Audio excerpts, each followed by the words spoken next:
Like, share, and subscribe to Chhoti Duniya for magical stories and unforgettable adventures. The morning air in Aeloria shimmered with a unique energy, a vibrant pulse that Ethan felt stronger than ever before. He awoke on the floating platform where he had been training, the mystical mark on his hand casting a soft glow that illuminated the swirling mist around him.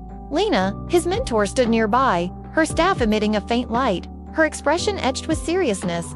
"Today," she said, her voice cutting through the quiet morning, "you will learn to shape your power beyond simple defense.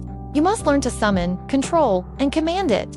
Only then can you face the real threat that is waiting for you." Ethan swallowed hard, a mix of excitement and dread coiling in his stomach. He knew she was right.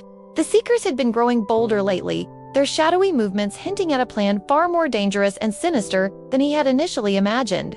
They walked together through the mystical forest, where ancient trees seemed to bend and part, revealing a hidden path just for them. The path led to a secret arena, a breathtaking sight of floating stone platforms suspended above a swirling river of pure silver light. Lena gestured toward the first platform. "This is your trial," she announced. "Step onto it, focus your mind, and let the mark guide your power." Ethan hesitated for a moment, the sheer drop below making his head spin. Then, he placed his foot onto the stone. It trembled lightly beneath him, reacting instantly to the energy radiating from his marked hand. The mark itself began to glow brighter, its pulse quickening. He took a deep, centering breath, feeling the rhythm of the entire realm flow through him, connecting him to the very essence of Aeloria. As soon as he raised his hand, the air around him shimmered and shifted, bending to his will. Shapes of pure light began to appear out of thin air, responding to his thoughts and intentions. He watched in amazement as they formed into glowing blades, powerful shields, and crackling spheres of energy, all moving at his command. Ethan's heart raced with a newfound power. For the first time, he realized that the mark was not just a reactive tool for defense. It could create, it could transform, and it could protect in ways he had never even dreamed of. Lena's voice guided him from the edge of the arena, her instructions clear and calm. She taught him the importance of focus and precise control, helping him find the delicate balance between the raw power of creation and the steadfast strength of defense. But the trial was far from over.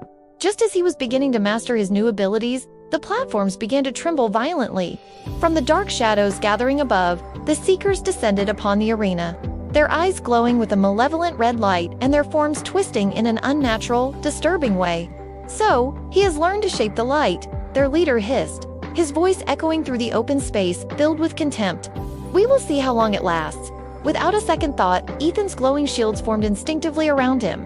He countered their advance by launching bolts of pure energy that collided with the Seekers, scattering them temporarily. But their leader was different. He moved with impossible speed, appearing behind a floating platform and striking with tendrils of shadow that bent and twisted around Ethan's defenses, seeking a way in. Ethan faltered, the sudden and brutal attack catching him off guard. Fear and fatigue began to creep into his mind, threatening to overwhelm him completely. The mark on his hand pulsed with a painful brightness, responding to his rising panic. Just as he felt his control slipping, Lena's calm, steady voice cut through the chaos. "Breathe, Ethan. Let the mark flow through your heart, not your fear." He closed his eyes, forcing himself to focus on her words. He pushed aside the panic and centered himself, drawing on the quiet strength within. Slowly, the encroaching shadows recoiled from his renewed focus. His power surged, forming a radiant barrier of light that expanded outwards. Stretching across all the platforms in the arena, the Seekers were thrown back by the powerful wave of energy, retreating into the mist. But as they vanished, the leader's voice echoed one final chilling threat. "This is only the beginning. He is awakening too fast, and that will not end well for him." Ethan collapsed to the ground, his body completely exhausted but his spirit exhilarated by the victory. He looked down at his glowing hand, which was now patterned with intricate, glowing symbols that seemed to be alive, almost as if the mark itself was learning and evolving right alongside him. Lena approached and gently helped him to his feet. "You have passed today's trial," she said softly, a hint of pride in her voice. "But there is more to learn. The Seekers are not just mindless hunters, they are cunning strategists. They will test you in ways you cannot possibly imagine. Your next lesson will be to anticipate their moves and to rely on your mind as much as you do on your power." Above the arena, the once bright skies of Aeloria darkened slightly, as if signaling the growing danger that lay ahead. The floating islands across the horizon shimmered with a subtle unrest. Ethan clenched his fist, feeling the steady warmth of the mark pulse like a second heartbeat. He understood now that his training was only the beginning. The real battle between light and shadow had just begun, and the fate of the entire realm might just rest in his hands. Like, share, and subscribe to Chhoti Si Duniya for more magical stories and epic adventures. To be continued.